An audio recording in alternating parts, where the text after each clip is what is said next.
parti. Pas encore un autre podcast. Yes, sir. Un podcast. C'est parti. T'es fait pogner à scroller sur un podcast, puis là, tu peux l'écouter. Non, mais on avait une conversation sur, grosso modo, là, les gens qui vendent des cours. Là, puis c'est ça l'affaire. C'est pas réglementé, tout le monde peut le faire. Puis c'est pour ça que, au début, tu sais, n'importe qui pouvait faire un cours sur n'importe quoi. Là, plus on avance, plus les gens commencent à réaliser tranquillement, pas vite, que, OK, il y a du monde qui ne savent pas pantoute de quoi qu'ils parlent, puis il y a du monde qui te vend n'importe quoi, puis il y a des gens qui sont prêts à payer parce qu'ils veulent apprendre, tu sais, il y a des gens qui veulent apprendre. Mais de l'autre côté du téléphone, tu as quelqu'un qui va te vendre n'importe quoi, tu sais. Et voilà. Fait que c'est ça sur un peu l'industrie en ce moment. Là. Le gros problème aussi, c'est que tu n'as pas accès au contenu. Tu sais même pas c'est quoi qu'on te vend. En réalité, ça peut être une niaiserie où tu peux retrouver en 5 minutes en cherchant sur Google, Internet, tu vas trouver exactement ce qu'il va y avoir dans le contenu de la formation. Ouais. Mais pour ça, tu vas payer un montant, des fois exorbitant, pour... Effectivement. Non, absolument pour rien. Définitivement, je pense que dans les prochains mois, prochaines années, il devrait y avoir une réglementation qui va alentour de ça pour... Puis à partir de là, je pense que les consommateurs en ligne vont peut-être avoir plus confiance à, OK, bon, mais lui, il a une licence qui lui permet de pouvoir légalement vendre des cours en ligne. Il va arriver quelque chose comme ça parce que c'est n'importe qui vend n'importe quoi. On peut juste faire référence à la régulation des brokers. Tout ce qui est projet de crypto et compagnie, ça doit tout être régulé maintenant. Fait éventuellement, on va passer par là. Il va falloir que ton cours soit approuvé pour vraiment passer à la vente. Oui, exactement. Puis tant mieux. J'espère que l'industrie va aller vers là. Ben, il faut Ouais. parce que ça va être un problème grandissant. Puis Yes. des millions et des millions de dollars qui vont être gaspillés pour rien. Ah, ben, c'est comme ça. Hein? À la fin de la journée, la majorité des gens font pas de recherche avant de commencer à acheter quelque chose. Puis finalement, ils sont déçus des résultats. Mais c'est de leur faute. Tu dois faire tes recherches. Tu dois savoir dans quoi tu t'embarques, de un. Puis après ça, avec qui tu t'embarques, de deux. C'est super important. C'est là où l'importance de la qualité du contenu qui est donné gratuitement, un peu comme ce que tu fais dans les formations gratuites, dans les lives que tu donnes par mois, à chaque fois par mois, ben, je pense que les gens finissent par se rendre compte à quel point la qualité est là, puis que le setup, c'est le bon. Ouais. J'essaie d'en faire au moins un par mois. Ben, c'est pas facile, là. Ça me prend beaucoup de temps, mais j'essaie.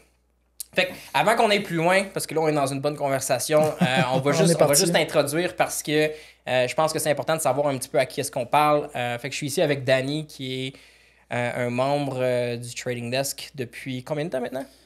1 an et 3 mois. 1 an, 3 mois. Exactement, puis, ça a été une année rebondissante d'événements.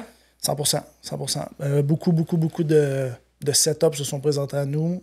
J'ai beaucoup d'apprentissage à travers ça aussi, des défis, des réussites, puis d'autres choses qui ont été un peu plus compliquées, mais dans l'ensemble, je suis très, très, très heureux de faire partie de Trading Desk. Good! Puis, tu sais, comment t'es arrivé à voir Trading Desk? Comment t'es arrivé à nous trouver? Est-ce que tu faisais déjà du trading avant? C'est quoi ton histoire, un peu ton background? Ben, en fait, il y a 1 an et demi de ça, j'ai investi beaucoup dans des scams, justement, on en parlait un peu plus tôt, des espèces de plateformes où on te garantissait un robot de trading qui te donnait du pourcentage du 2-3% par jour, avec en plus de ça des bonus d'affiliation si tu faisais rentrer du monde, donc en gros du pyramide de Ponzi. Puis je voyais plein de monde autour de moi qui rentrait là-dedans, faisait des gros gains parce qu'ils rentraient au début. Fait que j'ai commencé là-dedans. J'ai eu la chance de rentrer au début de plusieurs projets, ce qui m'a fait gagner quand même de l'argent parce que je retirais relativement rapidement pour me sauver avant que ça ferme. Pour protéger le capital. Puis après en avoir vu 3-4 qui scammaient dès la première semaine, j'ai décidé de me former dans le trading. Puis j'ai commencé à faire beaucoup de recherches là-dessus pour voir au Québec s'il y avait une communauté. Puis c'est là que je suis tombé sur Trading Desk. OK. Est-ce que c'était la première communauté que tu visionnais? Non, j'en ai visionné au moins comme 3 ou 4 qu'il y avait, dont D-Trading et puis Goya Charting. Puis je me suis inscrit à D-Trading. Puis quand j'ai vu une vidéo, mettons, sur Facebook, je suis en train de scroller, je t'ai vu comme parler. Ouais. C'est là que j'ai fait comme ouais, je pense que je dois booker un appel, aller chercher plus loin, tu sais, à savoir qu'est-ce qu'il y a à offrir, qu'est-ce qui se passe dans ce groupe-là, parce que le fait de trader en live est toujours plus réconfortant, puis tu sais que tu vas apprendre beaucoup plus qu'en te vend simplement un cours, comme on parlait un peu plus tôt. Non, c'est sûr. Puis, t'avais-tu, comme avant de prendre un appel avec nous autres, t'avais-tu visionné un peu des vidéos? Ouais. Ouais. Ouais, j'ai fouillé Ouais. pas mal, j'ai T'étais-tu regardé tout le sceptique? contenu. T'étais-tu sceptique un peu? Oui, Ouais. oui, parce que c'est sûr quand on rentre du 20%, on parle de 80% win ratio, tout ça, il n'y a pas beaucoup de monde dans l'industrie qui offre ça ou qui parle de ça. Puis ceux qui le font, qui disent ah ouais, nous, on gagne, on fait juste gagner, ben c'est parce que tu vois pas de perte. Ouais, Tu ouais. vois jamais de perte, il n'y a rien qui est affiché. Fait que, oui, on reste sceptique parce qu'à quelque part, derrière les rideaux, on sait pas qu'est-ce qui se passe. Ouais, je comprends. Mais je pense que. Puis qu'est-ce qui a fait que finalement t'as passé de quelqu'un qui était sceptique à... Parce que tu sais, je te regarde, puis je regarde, t'as aussi un succès en dehors du trading en ce moment. T'as une compagnie Ouais. Fait que t'as une compagnie, je sais pas si tu peux nous parler un peu de ça. J'ai une compagnie de construction depuis 8 ans. Ok. On fait de la rénovation générale, on fait de tout. On offre dans pas mal tous les domaines de la rénovation. C'est ça. Fait que pour un gars à ton affaire qui est déjà en affaires, que tu veux te lancer dans ce domaine-là, puis t'as passé de sceptique à pas sceptique, qu'est-ce qui a fait qui t'a fait voir qu'on n'était pas, dans le fond... C'est quand j'ai discuté avec vous. Quand j'ai pu échanger puis que j'ai vu que tout ce qui sortait, tout ce qu'on me disait était véridique, que on me parlait de statistiques alors que personne ne m'avait parlé de statistiques. Que là, le pattern était fait à partir de statistiques et non juste du price action, puis du charting. Puis des lignes imaginaires dans la forêt enchantée. Et voilà, tout ce qu'on voit dans une vidéo rapidement pour essayer de t'attraper, ben là, c'était pas ça. T'sais. C'était vraiment basé sur des statistiques, puis c'est là que ça m'a accroché parce que dans mon entreprise, à la base, je fonctionne beaucoup avec des statistiques. Puis c'est juste que ça se rejoignait. J'avais comme pas le choix d'aller voir puis de l'essayer pour confirmer. Pour confirmer. Puis mais toi, tu venais d'un background que tu avais déjà tradé. Mais quand tu faisais tes affaires de robots... Je tradais pas. Tu tradais pas, tu t'investissais dans des robots. Je rentrais l'argent, Okay. Ça se tradait tout ça, t'avais des résultats. OK. Fait que t'es vraiment parti, dans le fond, vierge Ouais. avec Trading Desk. Là. Je m'étais intéressé au Forex, mettons, quand j'avais 20 ans. OK. Je m'étais ouvert un compte sur forex.com, du paper trading, puis je cliquais sur buy, sell.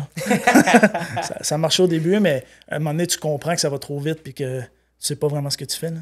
Ouais. Il y a des chandelles vertes, il y a des chandelles rouges, puis... Fait que toi, t'étais pas le type de trader que ça faisait plusieurs mois, plusieurs années qui perdait à essayer d'acheter qu'est-ce que moi je short, puis que finalement, quand j'ai montré que tu pouvais shorter, c'était un aha moment. Là. Toi, on t'a vraiment éduqué tout de suite de la bonne façon, puis tout de suite dans la direction de... Parce qu'il n'y a rien de mal à acheter des compagnies, c'est juste achète pas de la scrap. Puis les compagnies que nous autres on short, ben 95, je dirais pas 98% de eux, c'est de la scrap. Voilà. Fait que beaucoup de gens, ils rentrent dans cette industrie-là, puis ils perdent à les acheter, ces compagnies-là, puis ils se demandent pourquoi ça marche pas pour eux. Ben c'est parce que tu vas contre la rivière en ce moment. Tu vas contre la compagnie, le momentum, puis t'espères que ça continue quand ça l'a déjà fait 150-200% de run. C'est comme qu'on a pu voir, surtout dans le marché qu'on est en ce moment.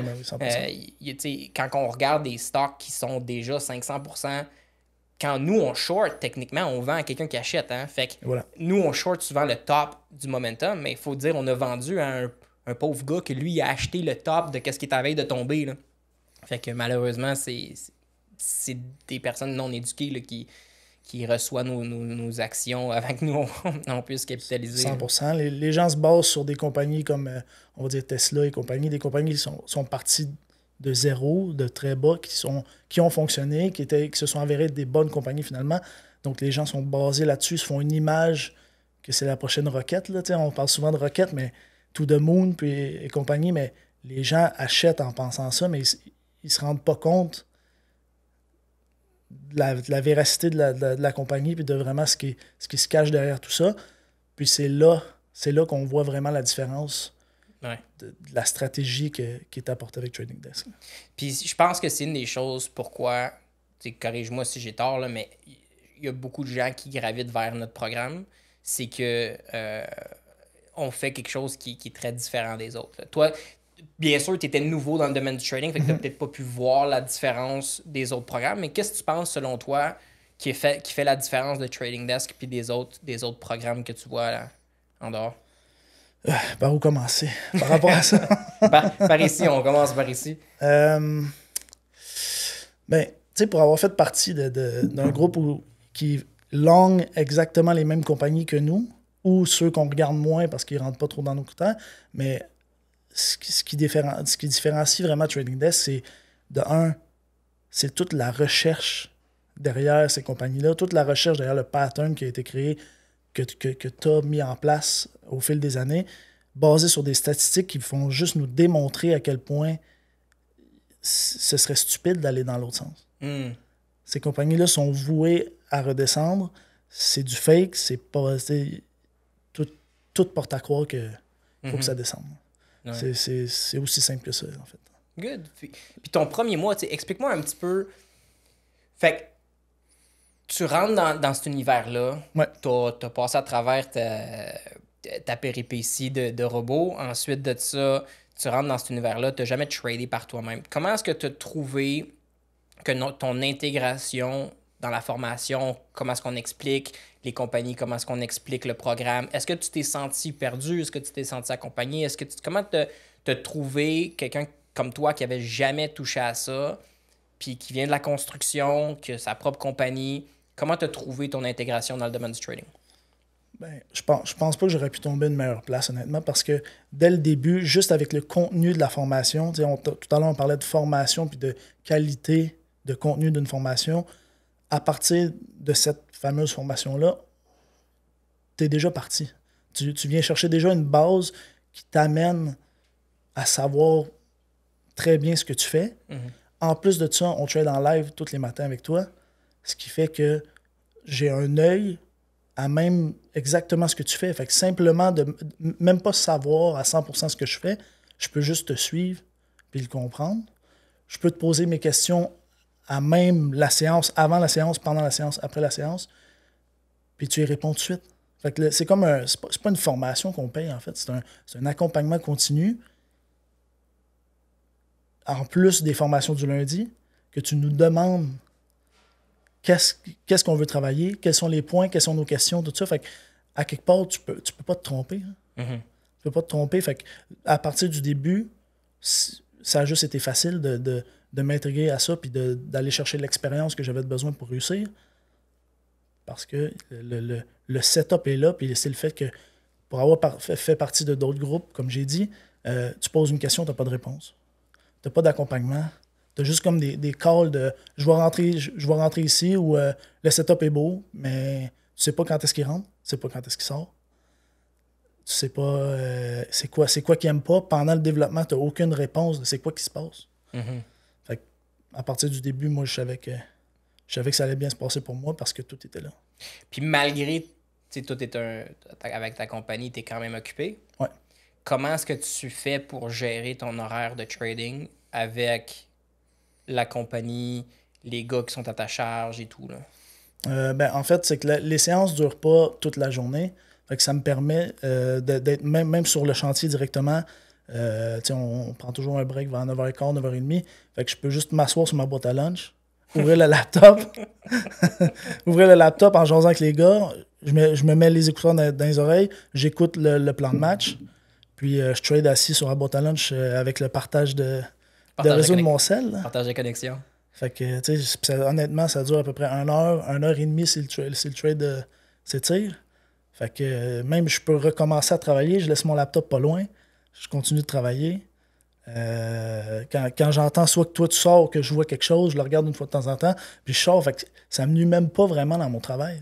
Ah ouais, c'est sûr qu'en plus, il y a des journées où je dois, en tant que propriétaire d'entreprise, je dois être soit sur la route, fait que je peux le faire assis dans mon pick-up. Si je suis dans le bureau, mettons, en train de faire des soumissions, j'ouvre, je prends position, je le laisse de côté, je continue à faire mes affaires. Fait que ça ne me nuit pas vraiment au niveau de l'entreprise. Là. C'est un temps d'à peu près 1 heure peut-être où je suis plus focus là-dessus, puis moins sur l'entreprise. Mais en soi, ça se fait très bien. Fait que de jumeler le trading avec tout ton horaire chargé, tu as réussi à trouver ça se fait très bien. Est-ce que, par exemple, si tu voyais un de tes employés Trading. Ben justement, on en parlait tantôt. Il y a un de mes employés, un de mes anciens employés qui maintenant fait partie du groupe. Puis il arrive à le faire. Il arrive à le faire. Son patron lui laisse 1 heure. C'est sûr qu'avec le manque de main-d'œuvre présentement et tout dans ce domaine-là, les patrons ont des fois pas le choix de dire OK, c'est correct, je vais te laisser ça en anane si on veut. En anane si on veut, mais c'est ça. Ouais, même un employé a réussi à le faire. Puis je pense qu'il est quand même assez nouveau dans le groupe, puis je pense qu'il performe quand même bien. Good. Puis toi, tu as touché un peu. Tu sais, là, ça fait 1 an et 2-3 mois qu'on a dit? Ouais, 1 an, 3 mois. 1 an, 3 mois. Puis t'as pas vu le trading pendant la pandémie. Fait que t'es arrivé après. Ouais. Mais ton entreprise, pendant la pandémie, elle a été arrêtée, j'imagine, comme... Non? Pas vraiment. OK, pas vraiment. Super. J'avais des gros contrats de signés. Puis tout ce qui était... c'était comme résidentiel. Souvent, ça a tombé. J'avais un gros projet que tout était ouvert. Ouais. Puis quand on parlait de essentiel, c'est que les gens ne pouvaient pas rester dedans. Ils devaient retourner. Fait que j'ai pas eu le choix de terminer les chantiers. Fait que j'ai pas trop été arrêté pendant ce temps-là. Comme beaucoup de gens qui ont été arrêtés. Ouais, au moins là-dessus, tu as été chanceux. Ouais. Puis c'est ça que beaucoup de gens, quand on a passé à travers la pandémie, ont une espèce de reality check. C'est que ton entreprise, des fois, n'est pas toujours à l'abri d'une récession, d'un ralentissement, ou de peu importe. Beaucoup de gens sont affectés par ça. Toi, tu as eu une bonne, cette chance, bonne étoile qui t'a aidé. Puis c'est pour ça qu'ils sont amenés vers le trading. T'sais, toi, pour toi, quand tu as voulu rentrer dans le trading, qu'est-ce que tu as vu? Est-ce que c'est plus éventuellement une retraite, un lifestyle? Qu'est-ce qui a fait que tu as dit, moi, c'est ça que je veux faire? Ben, étant papa de 2 jeunes bébés, mon but était vraiment de éventuellement m'éloigner de la compagnie. Si on veut la laisser plus rouler, puis vraiment faire comme du genre de conversion vers le trading qui me permettrait en fait de travailler, si on veut, 1 heure, 1h30, 2 heures par jour, puis d'être plus en retrait sur la compagnie à la place de faire toujours du chantier.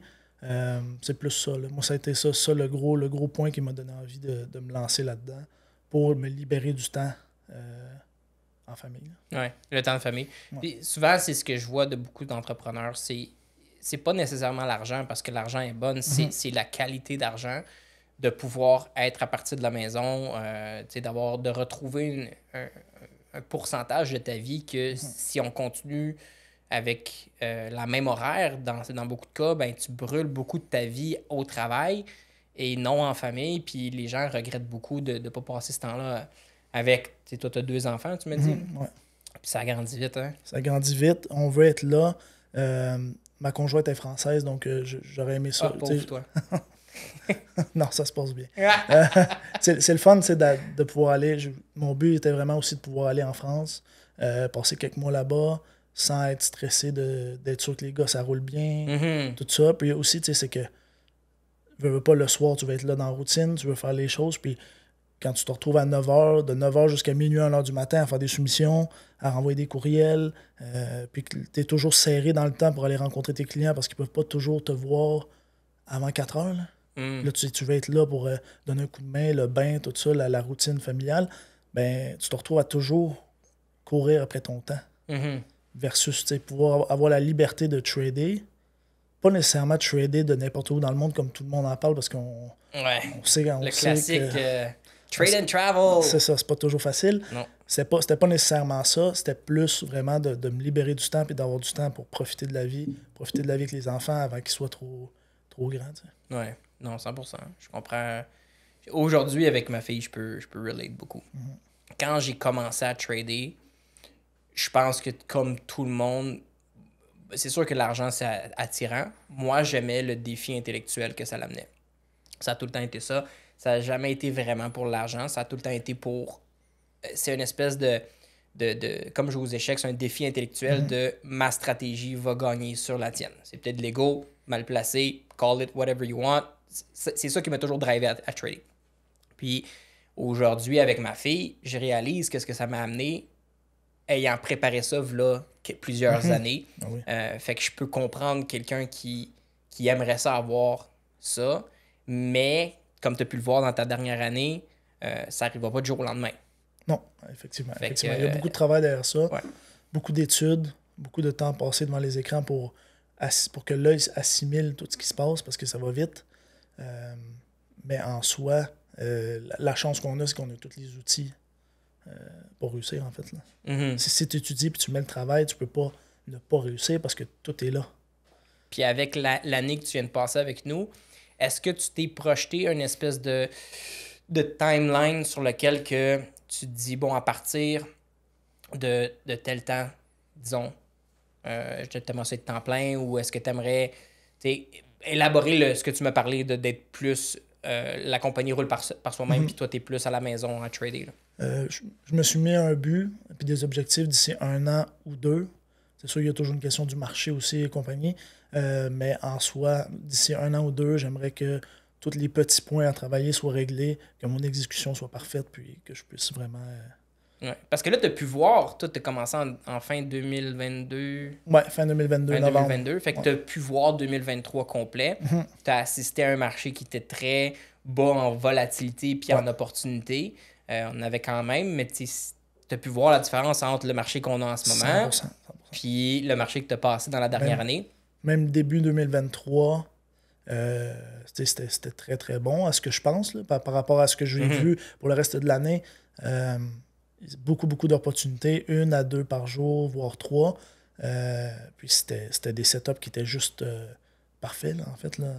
Janvier, février, mars, l'année passée, on avait des setups que je peux qualifier parfaits, là, faciles à trader. Les entrées étaient claires, tout était beau. Fait que conserver un marché comme ça peut juste... aider ton plan arriver plus tôt que prévu. Ben oui. Puis c'était excitant de voir ça. C'était excitant de réaliser puis de regarder les charts puis de te rendre compte à quel point le potentiel est infini. Plus la position va être grande, plus le profit, tu sais, puis on parle plus en pourcentage, mais les pourcentages sont énormes en ce moment. Énorme en ce moment, oui. C'est incroyable. On faisait les statistiques hier du average du phénomène, puis c'était 42% par trade. C'est énorme. Là. Moi, dans ma carrière, ça a été le mois que j'ai vu le plus gros average. Là. Même pendant la pandémie? Même pendant la pandémie. Ouais. Parce que mais pendant la pandémie, il y avait beaucoup de reversal. Fait que le stock, puis c'est une des raisons pourquoi une de mes règles de midi, la règle de midi est arrivée, c'est que, puis je sortais complètement à midi. Okay. De retour à la pandémie, c'est que en après-midi, on avait beaucoup de reversal. Fait qu'on allait trader la poussée du matin, suivi de la panique, le profit, puis souvent on va closer vers 10h30, 11h, en sachant qu'on voulait pas être dans le reversal d'après-midi. Donc, c'est un marché qui est différent. Fait qu'on voyait pas on voyait des stocks qui tombaient durant 2, 3, 4 jours. Mais dans la même journée, écoute, c'est hier, pas hier, mais vendredi dernier, les gars ils ont closé un 55% dans une journée. C'est hallucinant. Là. En 71. 71, c'est énorme. Mais juste ce matin, on est rentré en retard. Puis tantôt, je l'ai closé en arrivant ici dans le stationnement. 32%. 32%, puis tu l'as tenu jusqu'à 0.80? Ouais. Je l'ai vu tomber jusqu'à 80. J'ai dit, je suis parti 0.81, je pense. Ouais, t'as closé ça dans le parking en temps? Tout le long de la route, j'avais le laptop à côté. Je le checkais vite fait. Là, quand je l'ai vu tomber, ben, yes! J'ai sorti une partie de la position. Puis en arrivant, ben, je l'ai closé avant de rentrer. Ça, c'est fou, ça. Ça, c'est en plus, on était en retard sur le trade. Là. Très, très en retard. On est rentré dans le rouge pour la journée. Puis ça nous a quand même donné un 30% plus. Ouais. Fait que je serais curieux de voir en ce moment, peut-être qu'il est encore tombé plus. Probablement, oui. Probablement. C'est des conditions de marché que j'ai très rarement vues. Puis je pense qu'il y a beaucoup de personnes... Puis ça, c'est la bémol que j'essaie d'expliquer au groupe, c'est que ça sera pas toujours de même non plus. Là, toi, après avoir passé 1 an, tu sais qu'est-ce que tu cherches, pourquoi tu le cherches, comment moi je le veux, puis comment toi tu le veux. On va parler un peu de ça, de comment est-ce que toi t'as dérivé, parce que je te vois exécuter, je te vois faire, comment t'as dérivé un peu de la stratégie que je t'ai enseignée vers ton propre style. C'est quoi quand tu regardes un setup qui s'en vient et qui se prépare, c'est quoi que tu aimes voir? Comment est-ce que tu aimes savoir que, OK, celui-là, tu vas faire un bon profit dessus versus ça, tu l'aimes moins? Ben, déjà, en partant, j'aime voir de la consolidation. OK. C'est sûr que là, présentement, en ce moment, on a beaucoup un marché où ça pousse très, très fort d'un coup, ça repart. Ça, j'aime moins ça. J'aime beaucoup avoir de la consolidation. J'aime rentrer dans des points où j'ai commencé à utiliser le Fair Value Gap. Là. Je ne peux pas vraiment l'expliquer présentement parce que ça serait peut-être long. Mais quand il y a un imbalance du marché, ça me permet de rentrer avec une confirmation supplémentaire ajouté au setup que nous, on trade selon les critères qu'on a. J'ai vraiment l'impression que ça me donne un avantage. Puis souvent, les points par rapport à des statistiques que j'ai commencé à monter par rapport au Fair Value Gap, ça me donne vraiment un avantage supplémentaire avec des places pour aider à ma position encore plus. Puis d'ailleurs, pour faire une petite parenthèse, ce que j'aime de la formation, c'est qu'on peut apporter d'autres points. Mm-hmm. On peut varier la stratégie, apporter des points que tu vas prendre en considération versus, encore une fois, d'autres groupes que j'ai été où tu donnes ton idée, puis ce que tu as en retour, c'est ah non, nous autres, on ne fait pas ça. Ah, ça fait pas partie du cours. Ah, c'est pas... non, on n'aime pas ça, on connaît pas ça. Ouais. Versus là, on peut intégrer... C'est important parce que le marché change, les façons d'opérer changent, mais aussi la seconde que tu penses que tu es au meilleur de toi-même, tu n'as pas de place pour l'amélioration. Puis moi, j'ai toujours vu ça où est-ce qu'un vieux trader va tout le temps avoir ses cicatrices du passé, mais quelqu'un qui rentre, qui est nouveau, qui n'a pas les cicatrices du passé, qui n'a pas les vieux filtres, peut amener une autre opinion. Puis c'est pour ça que je pose beaucoup de questions aux traders qui ont fait 6 mois et plus qui ont avec moi. Qu'est-ce que tu vois? Comment tu le vois? Parce que définitivement, là, puis je te regarde, je vois tes performances aller, puis je trouve que c'est fascinant le côté qui t'amène avec l'information que tu es allé chercher puis que tu connais. Puis tu pousses beaucoup plus que ma formation. Je le vois, là, tu vas aller chercher ailleurs, puis tu vas chercher, puis tu le mixes avec qu'est-ce qu'on fait, puis ça te donne des bons résultats aussi. Là. 100%. Ça aide beaucoup. Puis, le danger de ça. Le danger, par contre, c'est que tu peux t'éloigner trop de la stratégie. On en voit beaucoup dans le groupe, parfois qui vont s'éloigner, qui ne suivent pas trop les règles. Puis, qu'est-ce que tu dirais à ça de ceux qui... C'est la pire idée que tu peux faire. Ouais. Honnêtement, vraiment la pire chose que tu peux faire, c'est t'éloigner des critères, ne pas suivre les règles, pas avoir la discipline d'attendre un setup parfait.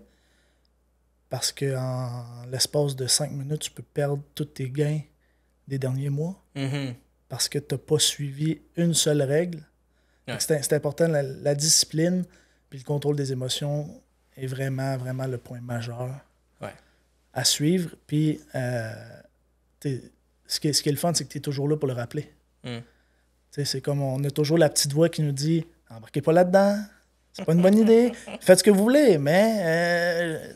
Je pense qu'il faut mettre encore une fois une parenthèse alentour de qu'est-ce qu'on vient de dire puis qu'est-ce qu'on dit. Là, on dit de ne pas briser les règles versus adder à une stratégie. C'est très différent. Fait que toi, tu prends un phénomène qu'on sait déjà qu'on va gagner, puis toi, tu amènes des critères supplémentaires qui vont te faire... Fait que, mettons, comme on parlait, le bounce aujourd'hui, quand il est revenu à... je pense que c'est 1,10. Il y a des gens qui ont addé. Là, il y avait un fair value gap, comme que tu m'as envoyé, qui a fait que tu as pu plus capitaliser sur le phénomène qu'on savait déjà qu'on gagne. Fait qu'il y a une différence entre prendre un phénomène qu'on sait statistiquement qu'on va gagner, contrairement à vraiment briser les règles et à aller toucher des affaires que moi, je recommande pas. Là. Fait qu'il y a une différence entre briser les règles et suivre, mais ajouter. Puis je pense que c'est important à le mettre à l'interview parce que les gens vont vous dire, ben là, il dit que c'est correct d'ajouter, mais après ça, il dit, il brise jamais les règles. Fait que c'est où qu'on se situe? Non, tu peux ajouter à qu'est-ce qu'on sait que statistiquement on va gagner, mais de pas briser les règles. Il y a des règles qui sont quand même très, très, très solides. Là. Selon toi, c'est quoi la règle que tu brises le plus souvent? La règle... Qu'est-ce que ça pourrait être? Il n'y en a pas tant que ça, mais ils sont durs à identifier parce que je pense que peut-être souvent, je suis pas assez patient sur le pourcentage. OK. Fait que sur le profit? Oui, sur le profit. Puis je pense, souvent, des fois, je ne vais pas attendre le pourcentage push qu'on a de besoin. Tu vas gagner un peu trop vite? Je vais gagner un petit peu trop vite. Par peur, tu sais, quand tu vois le tape rouler, le level 2, puis que tu vois du ask, tu vois beaucoup, beaucoup de gens qui veulent sortir ou... tu te dis, je vais rentrer parce que je vais le manquer, mais en réalité, on le voit que ça pousse, puis toi-même, des fois, tu le dis, puis je l'écoute pas. Je rentre trop vite. Puis résultat, mon gain est plus petit, puis des fois, je risque un peu plus serré. Des fois, c'est ça. Je me retrouve en position où je suis pas à l'aise, parce que je tombe dans le négatif plus vite que j'aurais dû l'être, alors que il n'y avait pas de raison. Être rentré un peu plus tôt, j'aurais été confortable sur ma position. C'est pas mal ça. Ouais. Good. Puis là, dans ta dernière année que tu as faite, parce que c'est quand même une année complète que tu as faite avec nous autres, y a-tu eu un point marquant qui a fait qu'il y a eu un déclic peut-être ou quelque chose, un moment où est-ce que ça l'a vraiment, à partir de là, tu as compris quelque chose ou ça l'a marqué ton trading ou tu as su... Mais je pense que c'est le plus gros point marquant, je pense, c'est quand, lors d'une formation du lundi, on a sorti les statistiques comme quoi le fameux 40%.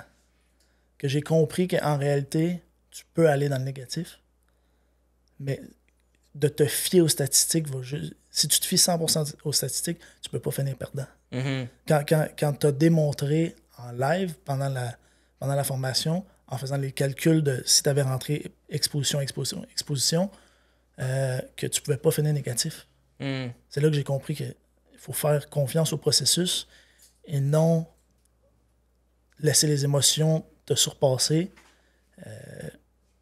Puis, tu sais, comment je pourrais le dire? Parce que des fois, quand le price action il embarque, ça va vite. Puis, Tu te retrouves dépassé. Ouais. Tu te retrouves dépassé, les émotions prennent le dessus. Tu vois du négatif. C'est pas long de paniquer. Mm-hmm. C'est pas long de paniquer puis de dire ça va dépasser. Y a-tu un moment que t'as paniqué un peu, t'as eu chaud, dans mes débuts, dans mes débuts, j'étais assis sur le chantier, les gars travaillaient. C'était SMMT. Okay, ouais. Tout ça passait bien, positif, tout. Remonte vers le risque. À ce moment-là, tu sais, pas trop habitué au début. Rentre quand même une bonne position. Pendant justement, je pense que toi, tu avais dit je l'aime pas trop, tout ça. On va attendre un peu. Pas de stop, pas trop de stop. J'attends. Finalement, boum, explose. Premier halt. Ça halt dans ma face, je vois plein de commandes, ça ferme. Je peux plus rien exécuter. Pour les gens qui savent pas c'est quoi un halt, c'est lorsque la volatilité est trop grande, le stock il arrête puis tu peux plus trader. Fait que tu as vécu ton premier halt. Ça ferme. Je suis assis sur ma boîte à lunch. Je me lève, je fais des tours. J'attends. Bon, Francis dit que ça va durer 5 minutes. On attend. Le marché réouvre. Je suis 1 pièce plus haut que mon entrée. Boum! Paniqué? J'avais déjà... Puis là, le problème que j'ai eu, c'est que connaissant pas ça, j'avais pesé market. Fait que là, l'ordre était resté là. Fait qu'à partir du moment où le marché est ouvert, ça m'a exécuté. Je suis sorti, un beau petit moins 1000, direct, pour que finalement, il est redescendu proche de mon entrée, pas longtemps après, mais c'est là que tu réalises que si tu sais pas trop ce que tu fais puis tu suis pas les règles, c'est pas long que tu vas brûler ton compte ou brûler des mois de travail là-dedans. Fait que ça a été une petite shot assez fatigante. Puis la deuxième, ça a été, je venais de changer justement d'écran, on en parlait tantôt. J'avais fait un nouveau setup avec des nouveaux level 2. Puis tu sais, au début, quand tu mets un nouveau level 2, tu as une confirmation. Ouais. Fait que moi, je rentre, je viens pour mettre mon stop. Ça me demande la confirmation. Pendant que je vais cliquer oui, squeeze. Oh, wow! La confirmation. Ok, je comprends. J'avais pas pensé, c'est le premier trade que je prenais avec les nouveaux level 2. J'ai pas pensé de les enlever, fait qu'un autre squeeze de 1000$. Good! Fait que tu sais, quand tu commences, ça fait 2-3 mois que t'es là, t'as quand même des beaux profits, mais que t'as pas vu pour toi, mettons, tu sais, quand tu as vécu ça, dire ok, c'est peut-être un peu trop dangereux pour moi, tu sais. Non, parce que j'avais confiance au setup. Okay. J'avais confiance au setup. Je savais que ça pouvait arriver. Puis ça m'a juste poussé encore plus à, étudier puis m'assurer que ça allait pas arriver. T'sais. Parce qu'il y en a qui étudient pas.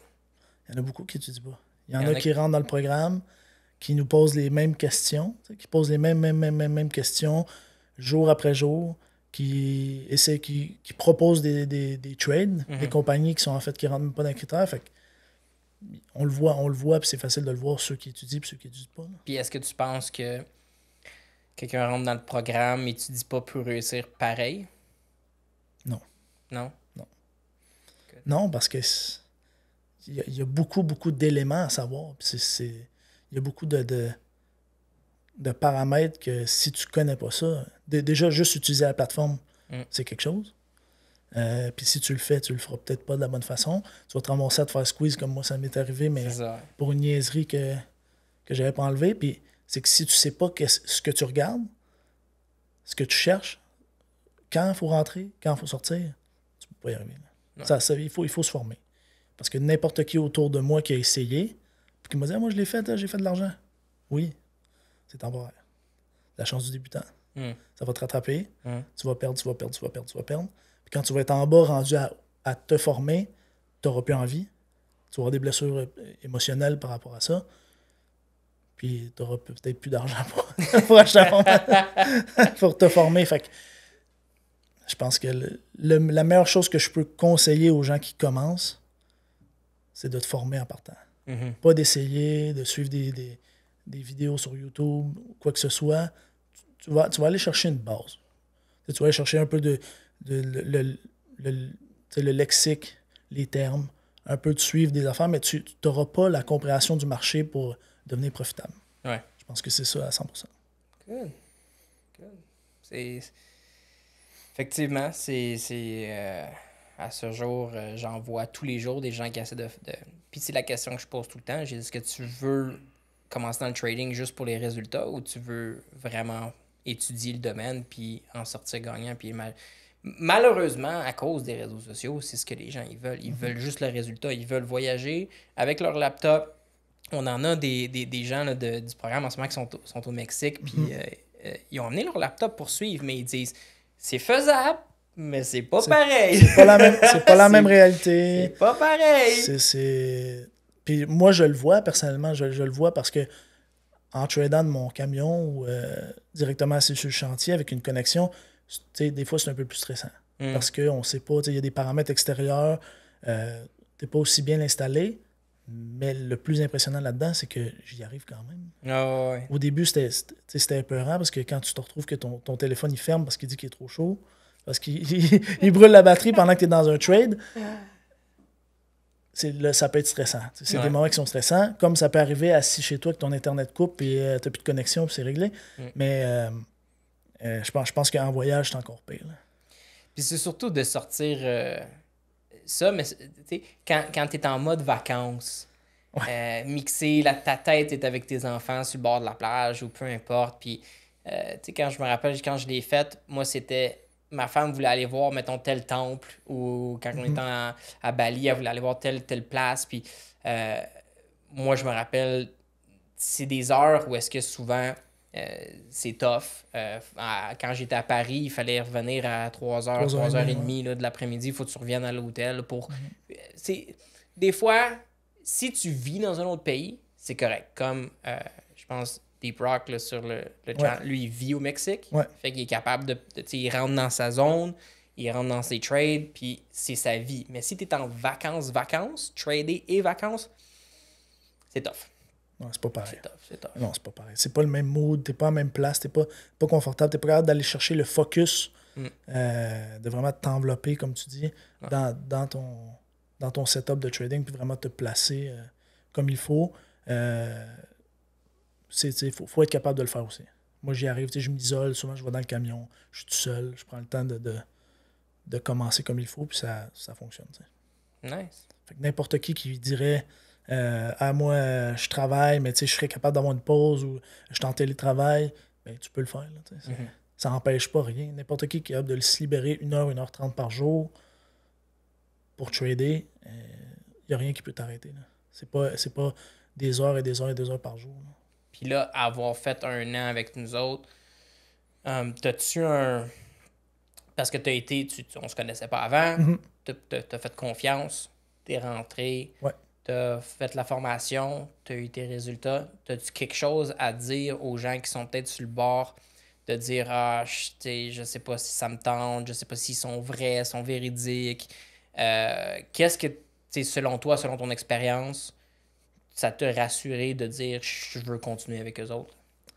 Ben déjà, pour tous ceux qui hésitent, faites juste booker un appel. Ça va être la première chose. Tous ceux qui hésitent de rentrer, je leur dirais que vous ne pouvez pas faire un meilleur move parce que ce qu'on trade puis ce qu'on fait est extrêmement solide. On a des statistiques qui nous backent. Juste le fait d'avoir des statistiques dans n'importe quel marché, n'importe quel hedge fund et compagnie, ils fonctionnent avec des statistiques. Fait que n'importe qui hésite, je dirais, allez-y. 100%. 100% parce qu'il n'y a pas, parmi tous les autres groupes dans lesquels j'ai été, il n'y en a pas un, il n'y a pas aucun groupe où on avait le support, l'accompagnement continu, puis surtout la transparence qu'il y a avec Trading Desk. Danny, je te remercie d'être venu aujourd'hui. Ça me fait plaisir, le plaisir pour moi. Une belle continuation dans tes études. Je vois tes trades aller, je suis vraiment impressionné. Merci beaucoup. Merci. Lâche pas, ça fait plaisir. Je suis content de t'avoir parmi nous. Merci.